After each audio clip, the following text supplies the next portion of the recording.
Assalamualaikum warahmatullahi wabarakatuh. Sebelum kita mulai pembelajaran hari ini, yuk kita berdoa dulu. Ila hadratin Nabi Mustafa Muhammadin sallallahu alaihi wasallam. Al-Fatihah. A'udzubillahi minasyaitonirrajim. Bismillahirrahmanirrahim. Alhamdulillahirabbil alamin arrahmanirrahim maliki yaumiddin. Iyyaka na'budu wa iyyaka nasta'in. Ihdinas siratal mustaqim. Siratal ladzina an'amta 'alaihim ghairil maghdubi 'alaihim waladdallin. Amin. Raditu billahi robba wa bil islami dina wa bi Muhammadin nabiyya wa rasula. Rabbi zidni ilma warzuqni fahma bi rahmatika ya arhamar rahimin. Amin. Oke anak-anak, sekarang Bu Lila akan menjelaskan sedikit tentang gaya. Oke, apa sih gaya itu? Gaya itu tarikan atau dorongan yang dapat mengubah bentuk arah, posisi, volume, ukuran, dan kecepatan benda. Nah, sebuah gaya disimbolkan dengan huruf F. F-nya besar ya, singkatan dari force. Satuan gaya dalam satuan internasional adalah Newton. Nah, kemudian ada berapa macam gaya? Ada dua macam gaya. Ada gaya sentuh dan juga tak sentuh. Kalau gaya sentuh contohnya gaya otot dan gaya gesek. Sedangkan gaya tak sentuh yaitu gaya magnet dan juga gaya gravitasi. Bagaimana cara kita mengukur gaya? Gaya dapat diukur dengan dinamometer atau neraca pegas. Nah, kemudian ada resultan gaya yang merupakan penjumlahan dari gaya-gaya yang bekerja pada suatu benda. Itu dinamakan resultan gaya. Nah, untuk menjumlahkan beberapa gaya, kamu harus melukiskan gaya-gaya yang bekerja. Nah, di mana gaya yang dijumlahkan adalah gaya searah dan yang berlawanan arah gerak itu namanya sigma F. Sigma tulisannya seperti itu ya, seperti ini. Ini sigma F. Jika gayanya searah, maka nilainya positif. Jika gayanya berlawanan, maka nilainya negatif. Nah, sekarang langsung kita ke contoh soal. Misalkan sebuah balok didorong oleh dua orang pekerja, yakni Y dan Z. Pekerja A memiliki gaya 60 Newton dan pekerja B memiliki gaya 40 Newton. Gambarkan dan hitung resultan gaya dua orang tersebut. Oke, yang pertanyaannya yang A, kedua gaya orang tersebut searah jika Y dan Z mendorong ke arah kiri. Dan kemudian kalau yang B, kedua gaya orang tersebut berlawanan arah jika Y mendorong ke kanan dan Z ke arah kiri. Kita ke yang A dulu ya, kalau gayanya searah. Nah, kalau digambarkan gayanya searah seperti ini. Y-nya 60, Z-nya 40. Sedangkan kalau berlawanan arah, nah, Y-nya. Jika Y dan Z mendorong ke arah kiri. Sorry, ini yang berlawan arah. Untuk Y ke kanan dan Z-nya ke arah kiri. Ini gambarnya. Gambar resultan gaya. Nah, bagaimana penghitungannya? Itu yang A, kalau searah, karena dijumlahkan, jadi tinggal sigma F sama dengan FY ditambah FZ. Nah, dimasukkan FY-nya tadi 60, FZ-nya 40. Jadi sigma F-nya 100 Newton. 100 Newton kemana? Ke arah kiri, karena sama-sama bendanya didorong ke arah kiri. Kemudian kalau yang berlawanan arah, sigma F karena berlawanan arah, jadi dikurangi. Kuranginya dari angka besar dikurangi ke angka yang kecil, berarti FY dikurangi FZ. 60 dikurangi 40. Jadi, sigma F-nya atau resultan gayanya adalah 2 Newton. Ke arah mana? Ke arah kanan, karena yang lebih besar adalah yang ke kanan, yaitu 60 Newton. Nah, tadi sudah gaya, sekarang ke hukum Newton.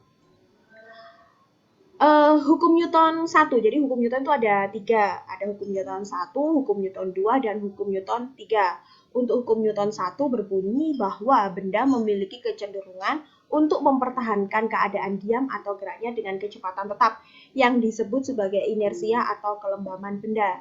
Jika dirumuskan, hukum Newton 1 itu sigma F sama dengan 0. Jadi benda tidak mengalami resultan gaya. Hasilnya 0.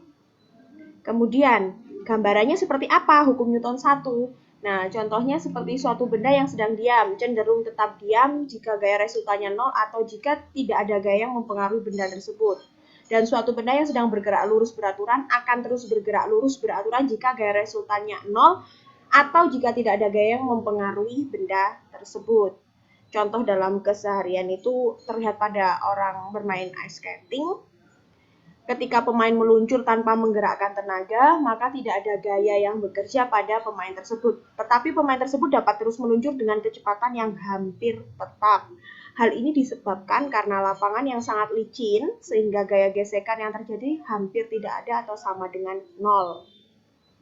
Sedangkan untuk hukum Newton 2, yang berbunyi percepatan gerak sebuah benda berbanding lurus dengan gaya yang diberikan, namun berbanding terbalik dengan massa benda. Nah, ini untuk yang berbanding lurus, percepatan berbanding lurus dengan gaya dan berbanding terbalik dengan massa.